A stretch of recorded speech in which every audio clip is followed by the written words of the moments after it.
प्रयागराज येथे सुरू असलेल्या महाकुंभमेळ्यातील संगम तीरावर चंद्रचंद्र झाल्याची घटना घडली आहे।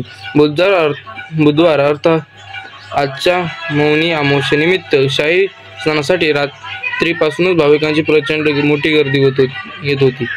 ही दुर्घटना घडली। प्राथमिक माहितीनुसार बुधवारी रात्री 1:30-2च्या दरम्यान संगम किनाऱ्यावर अचानक गर्दी वाढल्याने ही दुर्घटना घडल्याचे सांगितले जात आहे। गर्दी धक्काबुक्की झाली, गोंधळ उडाला, पळापळ झाली आणि काही जण जमिनीवर पडले, तर एका अफवेनंतर ही घटना घडल्याची शक्यता वर्तवली जात असली तरी अद्याप कशाला हे अधिकृत दुजोरा मिळाला नाही। घटनेत मृत्यू आणि जखमी झालेल्या लोकांची अधिकृत आकडेही अद्याप जाहीर झालेले नाही। मात्र काही टीव्ही माध्यमांच्या वृत्तानुसार 14हून अधिक भाविकांचा यात मृत्यू झाला आहे, तर किमान 30 ते 40 भाविक जखमी झाले असून त्यांना तातडीने रुग्णालयात हलवले आहे।